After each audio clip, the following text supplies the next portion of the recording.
Did you ever hang upside down as a kid? Maybe out on the playground, on the monkey bars, hanging upside down, just having fun. I remember as a kid hanging upside down all the time, maybe off the couch or somewhere, and sometimes I would, even hang upside down watching an entire show. Not a big deal for us as people, but if we had much longer necks and maybe higher blood pressure, that could be a pretty serious problem. Matter of fact, for one particular animal, its neck is so long and its pressure in its body is so high, why isn't its head exploding? Today, let's take a look at the giraffe.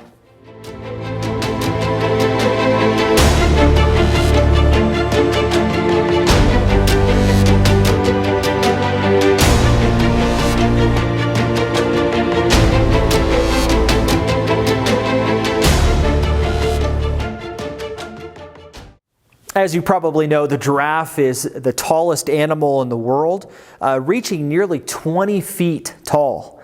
And it also can sport a neck that extends longer than 7 feet. And so that can pose some problems for the giraffe because you have to get blood to the brain. That can be a big problem unless you have all of the correct safety features and all of the right aspects in your body ready to go to keep things going in the proper way. Let's take a look at some of this. First of all, in order for the blood to get to all the various parts of the giraffe's body, it has to have an enlarged heart. It has to have a huge heart. It needs a really powerful pump to go from, the center of its body way up, 7, 8, 9 feet up to the brain in order to have everything function the way that it's supposed to function.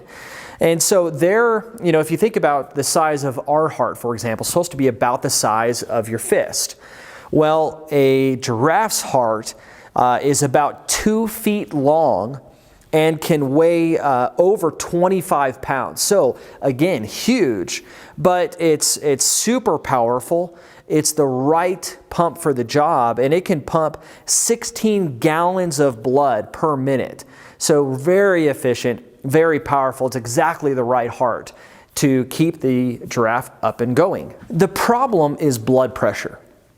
See, when we think about our hearts, when we think about the location of our heart to get it to our brain only has to pump, roughly a foot and a half or so.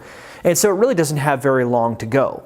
Well, to accomplish this, we have what's known as blood pressure, or we have a pressurized system in our body that makes it easier for the blood to, for example, go against gravity and to go to all the various parts of the body. Well, this is a problem for the giraffe because it doesn't just have a foot or foot and a half to go. It has a 7 foot long neck plus whatever from the base of its neck down to its heart. So again, it has to go 8 feet, 9 feet vertically all the way up into the brain.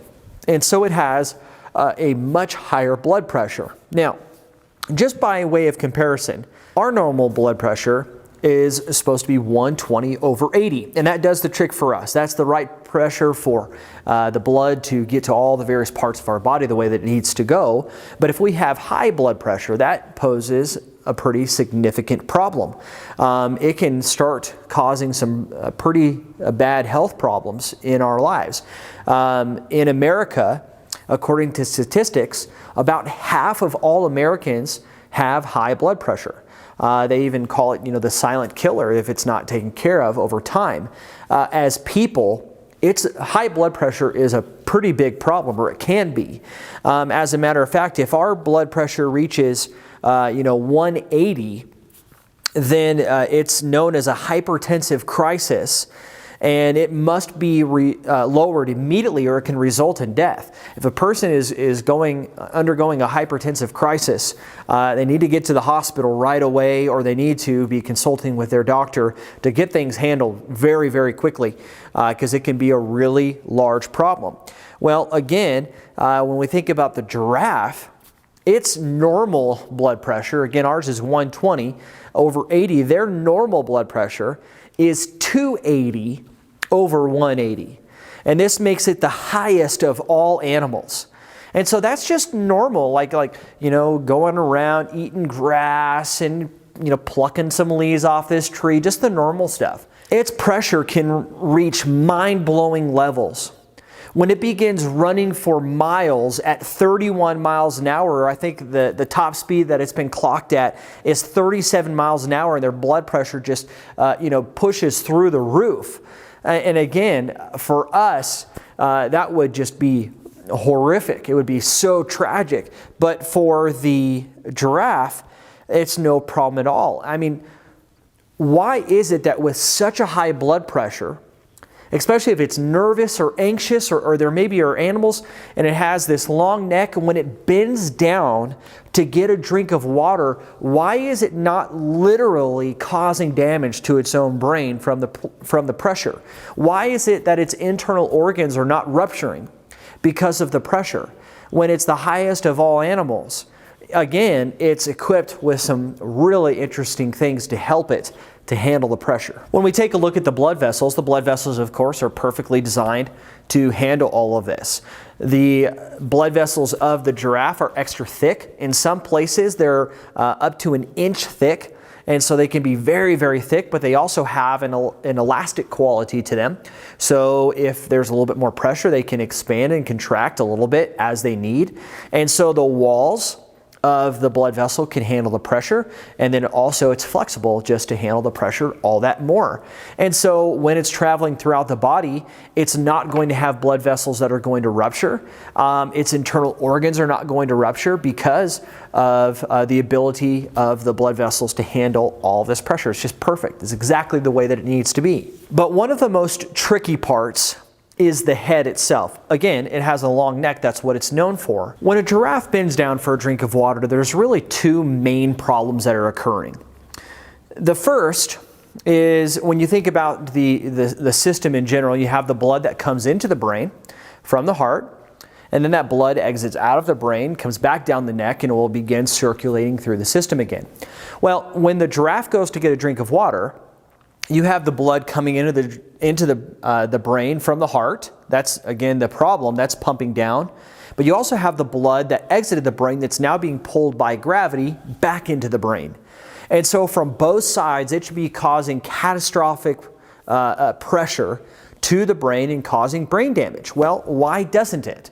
Well, first of all, on the side that has already had the blood pumped out of the brain and is being pulled back by gravity, it has about 7 valves along the jugular vein that are closing off, that's not allowing the blood to be pulled back into the brain by gravity.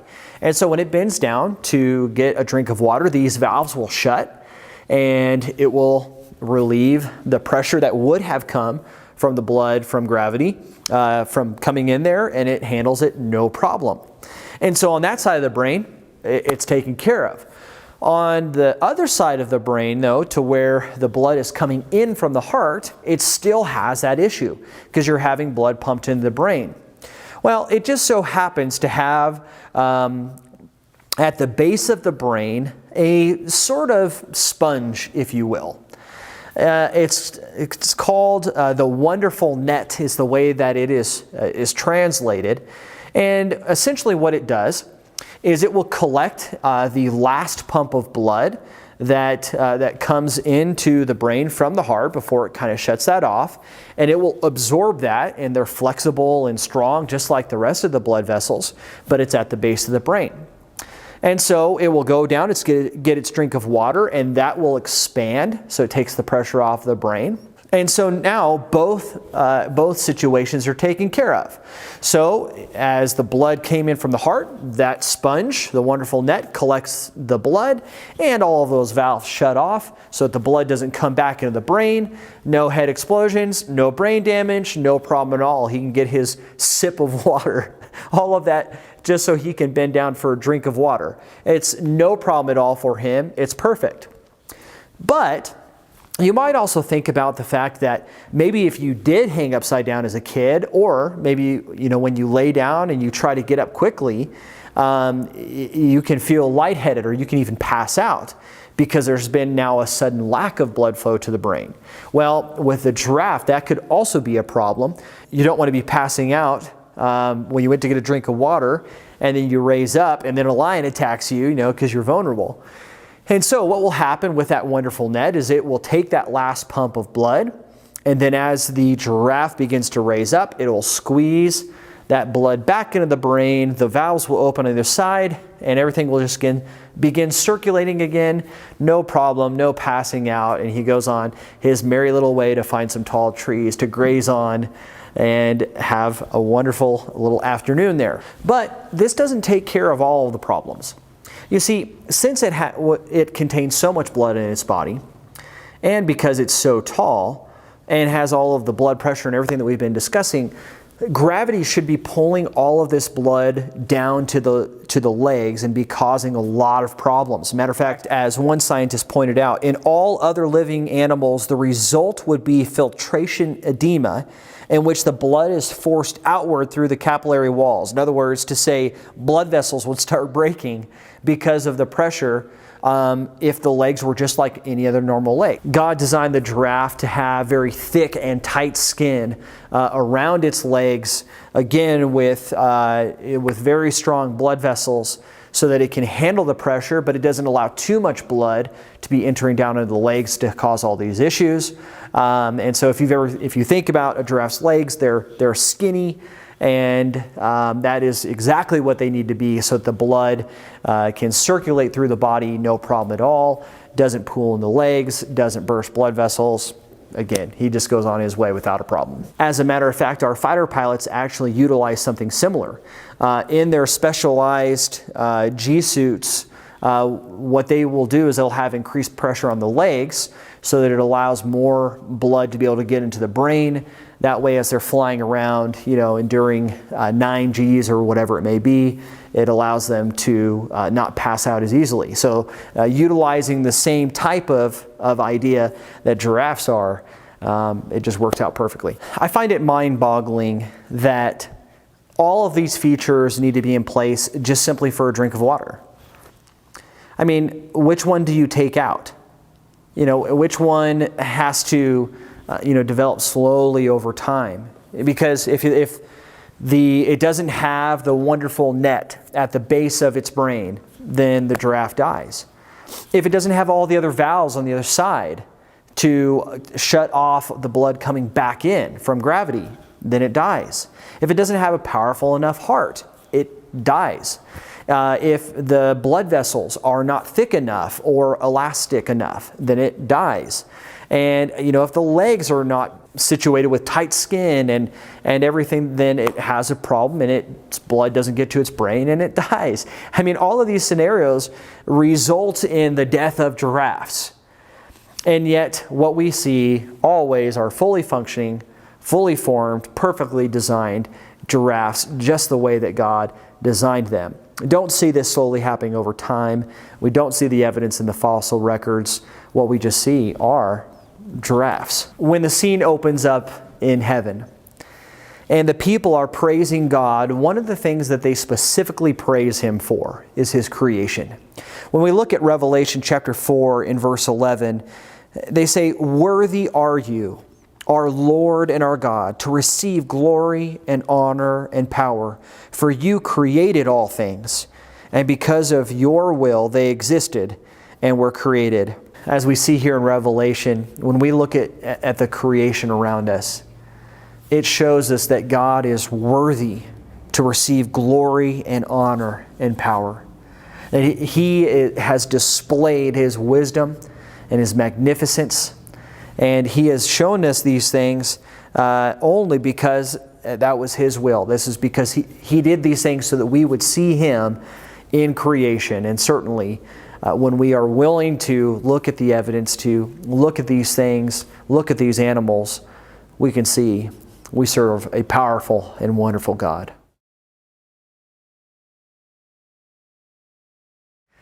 Some of the proofs of God are big and elaborate and complicated, and some are ones that are very easy to take for granted.